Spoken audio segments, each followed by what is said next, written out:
ಒಳ್ಳೆ ಹಾಲು ಜೇನು ಅಂತ ಜೋಡಣೆ ಆಗಿದೆ.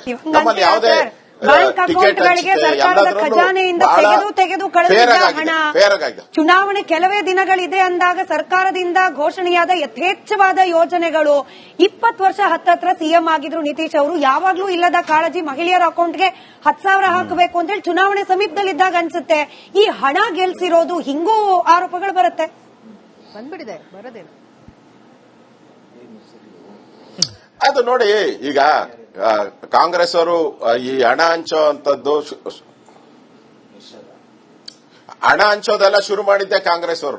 ಅವರು ಮಾಡಕ್ಕೆ ಅವ್ರಿಗೇನು ಅಧಿಕಾರ ಇರ್ತದೆ, ಅವ್ರು ಹಂಚಿಬಿಟ್ಟು ಸರ್ಕಾರ ಅವ್ರು ಮಾಡ್ಬೋದು, ನಾವು ಮಾಡಬಾರ್ದಾ? ಅಂದ್ರೆ ಅವರು ಮಾಡ್ಬೋದು, ನಾವು ಮಾಡಬಾರ್ದು. ಸರ್ಕಾರ ಮಾಡ್ತಾ ಇದೀವಿ ಅಂತ ಹೇಳ್ತೀವಿ. ನಿಮ್ಮ ಸಮರ್ಥನೆ ಸೆಪ್ಟೆಂಬರ್ 26ನೇ ತಾರೀಕು ಮಹಿಳಾ ರೋಜ್ಗಾರ್ ಯೋಜನೆ ಅಂತ ಮುಖ್ಯಮಂತ್ರಿಗಳು 10,000 ರೂಪಾಯಿನ 21 ಲಕ್ಷ ಮಹಿಳೆಯರಿಗೆ ಕೊಡೋ ಅವಶ್ಯಕತೆ ಏನಿತ್ತು, ಅನಿವಾರ್ಯತೆ ಏನಿತ್ತು, ಏಕಾಏಕಿ ತಗೊಂಡ್ಬಂದಿದ್ದೇನೆ. ಸ್ವಸಹಾಯ ಸಂಘಗಳಿಗೆ ಕೊಟ್ಟಿದ್ದೇವೆ. ಸ್ವಸಹಾಯ ಸಂಘಗಳಿಗೆ ಏನ್ ಅಶೋಕರು ಮಾತಾಡಬೇಡಿ. ಅಶೋಕರೇ ಅವರೇ ಜಗಳ ಆಡ್ತಾವ್ರೆ. ಮಾತಾಡಿ. ಮಧ್ಯಪ್ರದೇಶದಲ್ಲಿ ಲಾಡ್ಲಿ ಎರಡೇ ಕೆಲಸ ಕಾರಣ ಚುನಾವಣೆನ ನೋಡಿ. ಚುನಾವಣೆಯ ತಂತ್ರಗಾರಿಕೆಯನ್ನ ಅವರೊಬ್ಬರೇ ಕಾಂಗ್ರೆಸ್ ಅವರೇ ಮಾಡಬೇಕು, ಬೇರೆ ಯಾರು ಮಾಡಬಾರದು ಅಂತ ಏನಿಲ್ಲ. ನರೇಂದ್ರ ಮೋದಿ ಅವರು ಎಲ್ಲ ರೈತರ ಅಕೌಂಟ್ಗೆ 5 ವರ್ಷದಿಂದನೇ 6,000 ರೂಪಾಯಿ ಹಾಕಿದ್ರು. ಅದನ್ನು ಯಾಕೆ ನೀವು ಹೇಳಲ್ಲ? ರೈತರ ಅಕೌಂಟ್ಗೆ ಯಾಕೆ ಹಾಕಿದ್ರಿ ಅಂತ ಇವರೇನ್ ಕಾಂಗ್ರೆಸ್ ಅವರೇನ್ ಶುರು ಮಾಡಿದ್ದಲ್ಲ, ನಾನು ನೋಡ್ತಾ ಇದ್ದೀನಿ. ನಾವು ಶುರು ಮಾಡಿದ್ದು ಅಂತ ನೀವ್ರೇನ್ ಶುರು ಮಾಡಿದ್ರು? ರೈತರು ಕೊಡ್ಲಿಲ್ಲ 6,000 ರೂಪಾಯಿ. ಬಿಜೆಪಿ ತಾನೇ 6,000 ರೂಪಾಯಿ ಕೊಟ್ಟಿದ್ದು. ಮತ್ತೆ ಇವಾಗ ಕೊಡಬಾರ್ದು ಅಂತ ಏನಿದೆ? ಕಾಂಗ್ರೆಸ್ ನಾವೇ ಅಂತ ಗ್ಯಾರಂಟಿ, ನಾವೇನ್ ಗ್ಯಾರಂಟಿ ವಿರೋಧಿ ಅನ್ಗಳಲ್ಲ, ನಾವು ಗ್ಯಾರಂಟಿ ವಿರೋಧಿಗಳಲ್ಲ. ಕರ್ನಾಟಕ ಪಾಪರ್ ಮಾಡಿದೀರಾ, ಅದ್ರ ವಿರೋಧಿ ಅಷ್ಟೇ ನಾವು. ನೀವು ಗ್ಯಾರಂಟಿನ 50 ಗ್ಯಾರಂಟಿ ಕೊಡಿ, ನಮ್ದೇನು ಅಬ್ಜೆಕ್ಷನ್ ಇಲ್ಲ. ನಮ್ದು ಗ್ಯಾರಂಟಿಯಿಂದ ಪಾಪರ್ ಮಾಡಿದ್ದೀರಾ, ದುಡ್ಡನ್ನ ಕ್ರೋಢೀಕರಣ ಮಾಡಬೇಕಾಯ್ತು. ಯಾವ ರೀತಿ ನರೇಂದ್ರ ಮೋದಿ ದೇಶದ ಆದಾಯವನ್ನ ಜಾಸ್ತಿ ಮಾಡಿದ್ರು, ನೀವ್ ಹಂಗ್ ಮಾಡ್ತಾ ಇಲ್ಲ. ಪಾಪರ್ ಆಗಿದೆ, ಸಂಬಳ ಕೊಡಕ್ ದುಡ್ಡಿಲ್ಲ, ಸಂಬಳ ಇಲ್ಲ, ಅಂಗನವಾಡಿ ಸಂಬಳ ಇಲ್ಲ, ಡ್ರೈವರ್ಗಳು ಸಂಬಳ ಇಲ್ಲ, ಬಡ ಮಹಿಳೆಯರಿಗೆ ಕೊಟ್ಟಿದ್ದೀವಿ, ಅದರಿಂದ ಕರ್ನಾಟಕ ರಾಜ್ಯದ ಜನತೆಗೆ ಇವರಿಗೆ ಉಚಿತ ಅಂತ ಹೇಳ್ಬಿಟ್ಟು ಲೂಟಿ, ಕಾಂಗ್ರೆಸ್ ಅವರು ಲೂಟಿ ಮಾಡ್ತಾ ಇದ್ದಾರೆ. ಅದಕ್ಕೆ ವಿರುದ್ಧವಾಗಿ ಇವತ್ತು ಬಿಹಾರದ ಎಲೆಕ್ಷನ್ ಯಾಕೆ ರಿಸಲ್ಟ್ ಬಂದಿದೆ, ಅದ್ರದ ಲೂಟಿ ಮಾಡಿದ್ಕೋಸ್ಕರ ಜನ ತೀರ್ಮಾನ ಕೊಟ್ಟಿದ್ದಾರೆ. ಅದೇ ಈಗ 60% ಆಗಿದೆಯಲ್ಲ, 60%, ಇನ್ನೊಂದು 80% ಆಗ್ತದೆ ಇನ್ನೊಂದು 2 ವರ್ಷದಲ್ಲಿ. ಅದನ್ನು ಸೆಲೆಬ್ರೇಟ್ ಮಾಡೋಣ. ಸರಿ ಸರ್, ಧನ್ಯವಾದ. ಮತ್ತೊಮ್ಮೆ ಅಭಿನಂದನೆಗಳು. ರಾಘವ್, ನೀವು ಆನ್ ಗ್ರೌಂಡ್ ವರ್ಕ್ ಮಾಡ್ತಾ ಇದ್ರಿ. ಇದು ಕೇವಲ ಬಿಹಾರಕ್ಕೆ ಸೀಮಿತವಾದ ಪ್ರಶ್ನೆ ಆಗ್ಲಾರ್ದೇನೋ ಬಹುಶಃ. ಮುಂಚೆ ಎಲ್ಲ ಈ ತಟ್ಟೆ ಕೆಳಗಡೆ ಆರತಿ ಎತ್ತಾಗ ದುಡ್ಡು ಕೊಡ್ತಾ ಇದ್ರು, ಅಥವಾ ಹೆಂಡದ ರೂಪದಲ್ಲಿ ದುಡ್ಡುಗಳು ಸರ್ಕ್ಯುಲೇಟ್ ಆಗ್ತಾ ಇತ್ತು. ಅಂದ್ರೆ ಅನ್ಅಫಿಷಿಯಲಿ ಸರ್ಕ್ಯುಲೇಟ್ ಆಗ್ತಾ ಇದ್ದ ದುಡ್ಡು ಚುನಾವಣೆ ಸಂದರ್ಭದಲ್ಲಿ ಈಗ ಅಫಿಷಿಯಲ್ ಆಗಿ ಗ್ಯಾರಂಟಿ ಹೆಸರಲ್ಲಿ ಡೈರೆಕ್ಟ್ ಬ್ಯಾಂಕ್ ಟ್ರಾನ್ಸ್ಫರ್ ಆಗ್ತಾ ಇದೆ. ಪ್ರಜಾಪ್ರಭುತ್ವದ ದೃಷ್ಟಿಯಲ್ಲಿ ಈ ರೀತಿ ಹಣ ಕೊಟ್ಟು ವೋಟ್ ಪಡೆಯೋದು ಲೀಗಲಿನೋ ಇಲ್ಲೀಗಲಿನೋ ಪೂರಕ ಅಂತ ಅನ್ಸುತ್ತಾ ಅಂತ ಈ ಟ್ರೆಂಡ್? ಗ್ಯಾರಂಟಿ ಸ್ಕೀಮ್ಗಳ ಅದ್ರ ಕರ್ನಾಟಕದಲ್ಲಿ ಎಷ್ಟರ ಮಟ್ಟಿಗೆ ಯಶಸ್ವಿಯಾಗಿದೆ ಅನ್ನೋದನ್ನ ನಾವು ನೋಡಬೇಕಾಗುತ್ತೆ. ಬೇರೆ ಅಭಿವೃದ್ಧಿ ಯೋಜನೆಗಳು ಆಗ್ತಾ ಇಲ್ಲ ಅನ್ನೋದು ನಮ್ಮ ಕಣ್ಣಿಗೆ ಕಾಣ್ತಾ ಇದೆ. ಕಾಂಗ್ರೆಸ್ನವರು ಅದನ್ನ ಡಿಫೆಂಡ್ ಮಾಡಬಹುದು. ರಸ್ತೆಗಳು ಸರಿ ಇಲ್ಲದವರದು ಮಿನಿಸ್ಟರ್ ಹೇಳಿದ್ದಾರೆ, ಅನುದಾನ ಕೊರತೆ ಇದೆ, ಕಾರಣ ಗ್ಯಾರಂಟಿ ಪ್ರತಿ ಜಿಲ್ಲೆಗೆ 1000ದಿಂದ 2,000 ಕೋಟಿ ಅನುದಾನ ಕೊಡ್ತಾ ಇದೀವಿ. ಇದು ಅಫಿಷಿಯಲ್ ರೆಕಾರ್ಡ್. ನಾನ್ ಹೇಳ್ತಾ ಇರೋದಲ್ಲ, ಮುಖ್ಯಮಂತ್ರಿಗಳು ರಿಪೋರ್ಟ್ ಅಲ್ಲಿ ನಾನು ಕರ್ನಾಟಕ ಬಿಹಾರಕ್ಕೆ ಸೀಮಿತವಾಗಿ ಕೇಳಲಿಲ್ಲ. ಓವರ್ ಆಲ್ ಆಗಿ ಎಲ್ಲೇ ಚುನಾವಣೆ ಆದ್ರೂ ಕೂಡ ಹಿಂಗ್ ಡೈರೆಕ್ಟ್ ಬ್ಯಾಂಕ್ ಟ್ರಾನ್ಸ್ಫರ್ ಒಳ್ಳೇದಾ ಇಲ್ವಾ ಅಂತ ಹೇಳಿ. ಇನ್ನು ಮುಖ್ಯಮಂತ್ರಿ ಸಿದ್ದರಾಮಯ್ಯ ಗಂಭೀರವಾದ ಆರೋಪವನ್ನು ಮಾಡಿದ್ದಾರೆ. ಎನ್ಡಿಎ ಗೆದ್ದಿದೆ ವೋಟ್ ಚೋರಿಯಿಂದ. ನಾವು ಇದನ್ನ ಅರ್ಧ ಗಂಟೆ ಮುಂಚೆನೆ ಹೇಳಿದ್ವಿ ಹಿಂಗೊಂದು ಆರೋಪ ಬರುತ್ತೆ ಅಂತ ಹೇಳಿ. ಗೆದ್ದಿರೋದು ದಿಲ್ ಚೋರಿಯಿಂದ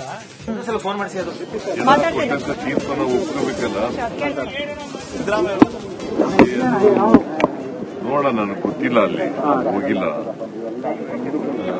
ಯಾಕೆ ಹಿನ್ನಡೆಯಾಗಿದೆ ಏನು ಅಂತ ಗೊತ್ತಿಲ್ಲ. ಯಾರು ವೋಟ್ ಆಗಿಲ್ಲ ಏನು, ಯಾಕೆ ಎನ್ಡಿಎ ಇಷ್ಟೊಂದು ದೊಡ್ಡ ಬಹುಮತದಲ್ಲಿ ಗೆದ್ದಿದೆ ಅಂತ ಗೊತ್ತಿಲ್ಲ.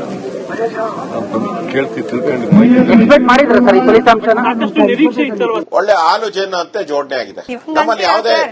ಬ್ಯಾಂಕ್ ಅಕೌಂಟ್ಗಳಿಗೆ ಸರ್ಕಾರದ ಖಜಾನೆಯಿಂದ ತೆಗೆದು ಕಳಿಸಿದ ಹಣ ಚುನಾವಣೆ ಕೆಲವೇ ದಿನಗಳಿದೆ ಅಂದಾಗ ಸರ್ಕಾರದಿಂದ ಘೋಷಣೆಯಾದ ಯಥೇಚ್ಛವಾದ ಯೋಜನೆಗಳು 20 ವರ್ಷ ಹತ್ತತ್ರ ಸಿಎಂ ಆಗಿದ್ರು ನಿತೀಶ್ ಅವರು. ಯಾವಾಗ್ಲೂ ಇಲ್ಲದ ಕಾಳಜಿ ಮಹಿಳೆಯರ ಅಕೌಂಟ್ಗೆ 10,000 ಹಾಕಬೇಕು ಅಂತ ಹೇಳಿ ಚುನಾವಣೆ ಸಮೀಪದಲ್ಲಿದ್ದಾಗ ಅನ್ಸುತ್ತೆ.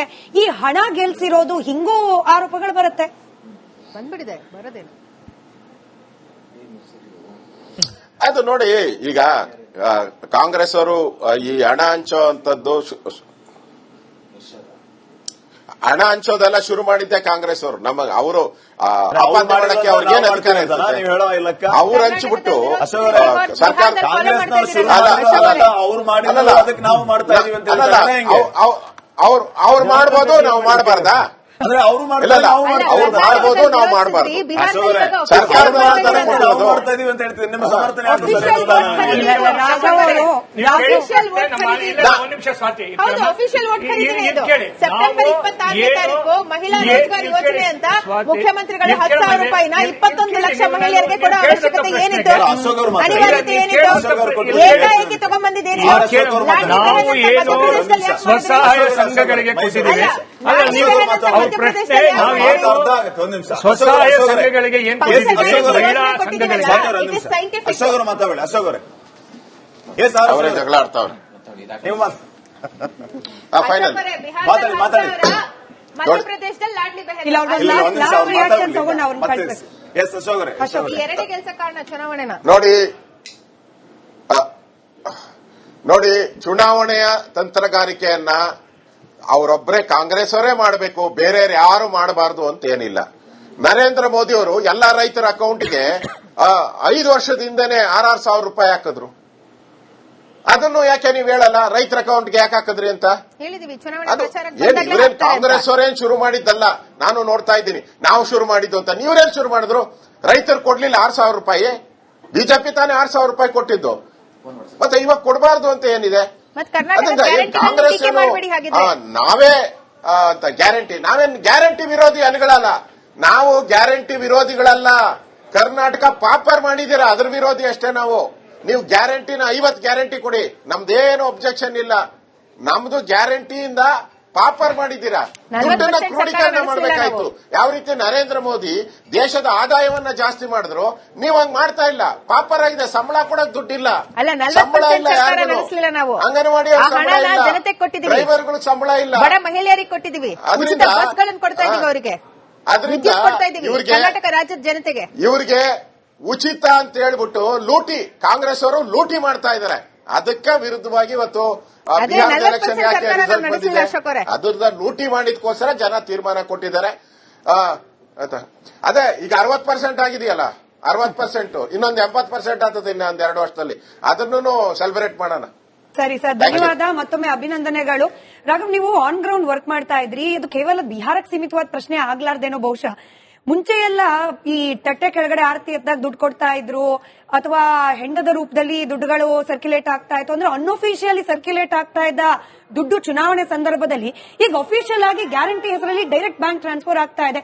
ಪ್ರಜಾಪ್ರಭುತ್ವದ ದೃಷ್ಟಿಯಲ್ಲಿ ಈ ರೀತಿ ಹಣ ಕೊಟ್ಟು ವೋಟ್ ಪಡೆಯೋದು ಲೀಗಲಿನೋ ಇಲ್ಲೀಗಲಿನೋ ಪೂರಕ ಅಂತ ಅನ್ಸುತ್ತಾ ಅಂತ ಈ ಟ್ರೆಂಡ್? ಗ್ಯಾರಂಟಿ ಸ್ಕೀಮ್ಗಳ ಅದ್ರ ಕರ್ನಾಟಕದಲ್ಲಿ ಎಷ್ಟರ ಮಟ್ಟಿಗೆ ಯಶಸ್ವಿಯಾಗಿದೆ ಅನ್ನೋದನ್ನ ನಾವು ನೋಡಬೇಕಾಗುತ್ತೆ. ಬೇರೆ ಅಭಿವೃದ್ಧಿ ಯೋಜನೆಗಳು ಆಗ್ತಾ ಇಲ್ಲ ಅನ್ನೋದು ನಮ್ಮ ಕಣ್ಣಿಗೆ ಕಾಣ್ತಾ ಇದೆ. ಕಾಂಗ್ರೆಸ್ನವರು ಅದನ್ನ ಡಿಫೆಂಡ್ ಮಾಡಬಹುದು. ರಸ್ತೆಗಳು ಸರಿ ಇಲ್ಲದವರದು ಮಿನಿಸ್ಟರ್ ಹೇಳಿದ್ದಾರೆ, ಅನುದಾನ ಕೊರತೆ ಇದೆ, ಕಾರಣ ಗ್ಯಾರಂಟಿ ಪ್ರತಿ ಜಿಲ್ಲೆಗೆ 1000ದಿಂದ 2,000 ಕೋಟಿ ಅನುದಾನ ಕೊಡ್ತಾ ಇದೀವಿ. ಇದು ಅಫಿಷಿಯಲ್ ರೆಕಾರ್ಡ್. ನಾನ್ ಹೇಳ್ತಾ ಇರೋದಲ್ಲ, ಮುಖ್ಯಮಂತ್ರಿಗಳು ರಿಪೋರ್ಟ್ ಅಲ್ಲಿ ಕೊಟ್ಟಿರೋದು.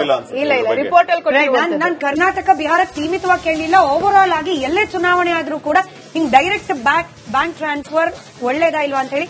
ಇನ್ನು ಮುಖ್ಯಮಂತ್ರಿ ಸಿದ್ದರಾಮಯ್ಯ ಗಂಭೀರವಾದ ಆರೋಪವನ್ನು ಮಾಡಿದ್ದಾರೆ. ಎನ್ಡಿಎ ಗೆದ್ದಿದೆ ವೋಟ್ ಚೋರಿಯಿಂದ. ನಾವು ಇದನ್ನ ಅರ್ಧ ಗಂಟೆ ಮುಂಚೆನೆ ಹೇಳಿದ್ವಿ ಹಿಂಗೊಂದು ಆರೋಪ ಬರುತ್ತೆ ಅಂತ ಹೇಳಿ. ಗೆದ್ದಿರೋದು ದಿಲ್ ಚೋರಿಯಿಂದ ಮಾತಾಡ್ತೀನಿ. ತೀರ್ಪನ್ನು ಒಪ್ಕೋಬೇಕಲ್ಲ. ನೋಡೋಣ, ನನಗೆ ಗೊತ್ತಿಲ್ಲ, ಅಲ್ಲಿ ಹೋಗಿಲ್ಲ. ಯಾಕೆ ಹಿನ್ನಡೆಯಾಗಿದೆ ಏನು ಅಂತ ಗೊತ್ತಿಲ್ಲ. ಯಾರು ವೋಟ್ ಹಾಕಿಲ್ಲ, ಏನು ಯಾಕೆ NDA ಇಷ್ಟೊಂದು ದೊಡ್ಡ ಬಹುಮತದಲ್ಲಿ ಗೆದ್ದಿದೆ ಅಂತ ಗೊತ್ತಿಲ್ಲ. ಅಂತ ಕೇಳ್ತಿ ತಿಳ್ಕೊಂಡು ಎಕ್ಸ್ಪೆಕ್ಟ್ ಮಾಡಿದ್ರ ಸರ್ ಈ ಫಲಿತಾಂಶನ?